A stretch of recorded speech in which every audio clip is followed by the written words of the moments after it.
Ponda, katibu wa Shura ya Maimamu Tanzania na mwanaharakati mashuhuri wa kutetea haki za binadamu ambaye pia amekuwa kwenye mstari wa mbele kukosoa ukiukaji wa haki, utawala wa mabavu na kupigania uhuru wa kuabudu, amejiunga na chama cha upinzani nchini Tanzania cha ACT Wazalendo, hatua ambayo imeibua maswali kadhaa ya kwa nini ACT Wazalendo na si vyama vingine.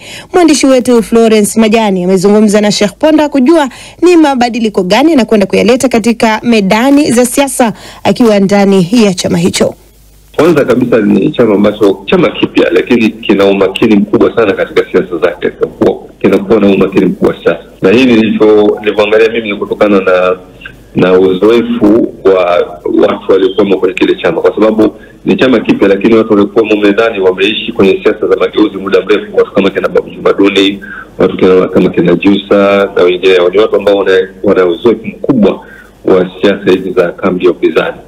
Kwa hivyo kwa sababu hizi nikaona kwamba ni mahala pazuri ambapo unaweza ukaongeza nguvu za kisheria kupitia chama kile cha ACT Wazalendo. Sheikh Ponda, unaingia ACT Wazalendo ukiwa na hadhi na historia ya kuwa mwanaharakati na kiongozi wa dini ambaye ana historia ya mapambano. Unakwenda kuleta kitu gani tofauti katika chama hichi? Na ni mabadiliko gani basi unayodhamiria kusukuma mbele? Moja ya sababu kubwa ambayo natarajia kuileta ni kutumia fursa nilionayo kuhakikisha kwamba hivi vyama vya upinzani vinaungana na vifanye kazi kwa pamoja, hata kama itakuwa si kusimamisha mgombea wa urais, lakini bado vishirikiane katika swala zima la siasa pamoja. Hiki ndio kitu ambacho tunategemea sana naweza kufanya nikiingia katika hii hatua yangu nikiingia kwenye chama cha ACT Wazalendo. Wewe ni katibu wa Shura ya Maimamu Tanzania na mmoja wa viongozi wa dini waliopata kuteseka kwa kuwekwa mahabusu mara kadhaa. Je, ni sahihi kusema kwamba mateso hayo ndiyo yaliyokuchochea kuingia kwenye siasa za vyama hasa vya upinzani? Mateso sio ya kwangu mimi tu. Mimi naangalia mateso yangu mimi niseme mateso ya umma, kwa sababu mateso yanaendelea mpaka sasa hivi. Kama unavyoona kuna watu wanatekwa au wanapotea, kuna watu ambao wamekuwa gerezani miaka 10 na mashauri yao hayasikilizwi. Kuna watu wanakwenda mahakamani wameshaka miaka 9 alafu wanafutiwa mashtaka alafu wanakamatwa tena wanarudishwa tena. Kama hivyo unavyoona watu wanakwenda mahakamani lakini mtu anapigwa, anakamatwa, anazuiwa. Mateso ni makubwa sana. Hivi karibuni tumeona kiongozi mwenzako wa dini, askofu wa kanisa la Ufufuo na Uzima Josephat Gwajima, naye kanisa lake likifungwa, lakini pia akipewa onyo katika barua ya kwamba mahubiri yake yalikuwa yametawaliwa na siasa. Mtazamo wako ni nini katika hatua hiyo iliyochukuliwa, ikiwa kama Josephat Gwajima pia ni kiongozi wa kiroho kama wewe ulivyo? Kama kuna malalamiko yote, basi ilikuwa ni askofu aitwe alafu aelezwe yale makosa yake au apelekwe mahakamani akajibu shtaka. Alichozungumza kilikuwa kitu cha maana sana, kaeleza au kasimama kutetea mambo yanayoendelea nchini kwetu Tanzania ambayo yanavunja haki za binadamu, yanavunja utu na haikubaliki. Songa mbele na uchambuzi. Leo ni siku ya Arafat, kilele cha ibada ya hija, ambapo mahujaji hukusanyika kwenye mlima Arafat wakinyenyekea mbele ya Mwenyezi Mungu wakiomba msamaha, rehma na dua. Hii ni ibada ya kipekee ambayo sio tu nguzo ya 5 ya Uislamu, bali ni tukio lenye uzito wa kiroho kwa mamilioni ya Waislamu duniani kote. Hata hivyo, changamoto mbalimbali za kiafya, kijamii na kiteknolojia zimeibuka miongoni mwa mahujaji. Nimezungumza na Sheikh Abdullah Ndauga, rais wa Hayatul Ulama Tanzania, ambaye yuko huko Maka kwa ibada ya mwaka huu. Kwanza anaelezea hali ilivyo. Sasa tupo katika viwanja vya Arafa. Dunia nzima watu karibuni nchi 200 zimekusanyika hapa. Hali ni shwari kwa maana kwamba watu wanafanya ibada zao mbalimbali, dua mbalimbali. Isipokuwa labda kubwa zaidi ni swala la joto, hilo lipo na jua linawaka vile vile. Lakini katika hali ya kiujumla, kwa upande wa Tanzania tupo katika maeneo ambayo ni jirani sana, na hatujapokea taarifa yote ambayo imekuwa ya kuhuzunisha. Bado tunakwenda taarifa nzuri tu, pamoja na kwamba shida ndogo ndogo za watu ambao ima wenye umri mkubwa au wenye mahitaji maalum wanapata tabu ndogo ndogo na kulinganisha na hali ya hewa. Na Sheikh, pengine tukiangalia kwa undani zaidi, nini hasa uzito wa fadhila ya siku ya Arafa katika Uislamu na kwa nini inachukuliwa kuwa kilele cha ibada ya hija? Hii siku katika imani ya Kiislamu ni siku ina uzito wake. Kwanza ni siku ya kihistoria. Mtume Ibrahim alifanya mambo haya yote katika sura hizo moja. Lakini Mtume Muhammad sallallahu alaihi wasallam baada ya kuwaelekeza watu kwenye swala zima la ibada ya hija, alivyokuja Arafa siku ile, Mtume alisema alhajju Arafa, kwamba hija ni Arafa. Mtu kuwepo Arafa kutwa mzima na sehemu ya usiku vile vile, kama mtu anaamka usiku tayari amehiji. Sasa hii Arafa ndio alhajjul akbar, ndio hija kubwa.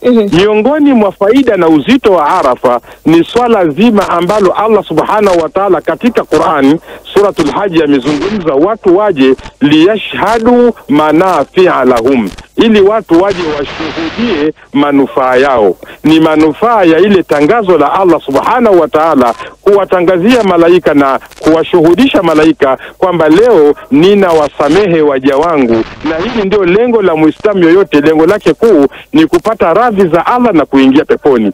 Sheikh Ndauga, unazungumzia fadhila, rehma, neema ambazo zinapatikana katika eneo hilo takatifu, lakini moja ya mjadala inayotikisa mitandao ni tabia ya baadhi ya mahujaji kupiga selfie, kujirekodi wakiwa wanafanya ibada hii. Hili linaruhusiwa kimtazamo wako? Mtume sallallahu alaihi wasallam amesema katika hadithi iliyokuwa wazi kabisa, akhawafu ma akhafu alaikum ashirkul asgharu, jambo ninalihofia sana kwenu nyinyi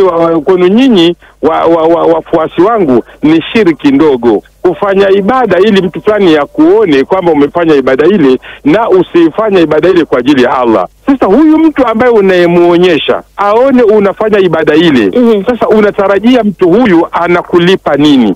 Mtu huyu atakusifu, na usipoangalia Allah atakuja siku ya kiyama, wao unadai thawabu, ulifanya amali fulani, Allah akasema kwamba amali hiyo ndio uliifanya, lakini uliifanya sio kwa ajili yangu mimi, uliifanya kwa ajili ya watu wengine, na wale watu wengine walikuona, na walivyokuona walisifu. Kwa hiyo tayari fadhila zake au thawabu za jambo hilo au malipo yake ulishayapata, kwangu mimi hakuna. Hapo kwa kauli, manake kuna kauli pia tunachapisha mara kwa mara. Sasa hii leo tumechapisha kauli ya Rais wa Jamhuri ya Muungano wa Tanzania ambaye ni Samia Suluhu Hassan, akiwa katika harambee ya uchangaji pesa za ujenzi wa kituo cha watoto wenye mahitaji maalum cha Bagamoyo Diaconic Lutheran Center. Na kiongozi huyo amesema kwamba viongozi wa dini wanapaswa kutumikia jamii kwa moyo msafi na kwa maadili, si vinginevyo. Lakini akaongeza na mengine, na nukuu, huu ndio utumishi wa dini, sio kama wale wengine wanaojifanya ni watumishi wa Mungu lakini ni watumishi wa shetani. Sasa kauli hii imezua mjadala, imezua hisia mseto. Kila mtu ameweza kuitafsiri kivyake. Sasa kuna huyu anajiita Jiwili, yeye anasema kwamba watumishi wa shetani ni wale wasiokemea maovu, badala yake wanasifia. Ahmed Juma Kabwanga anasema mama siku hizi nani anamwandikia hotuba kwa kweli. Na Dula Makavanga yeye anasema watumishi wa shetani ni watekaji, wauaji, waonevu, wapoteza watu na mengineo. Bila shaka watu wataulizana pia huko ama watumishi wa shetani, nani ana kibali ya kumtambua huyu ni mtumishi wa shetani, huyu ni mtumishi wa Mungu? Hapo sasa maswali kama hayo yameulizwa, lakini kama nilivyokuambia siwezi kuchukua yote.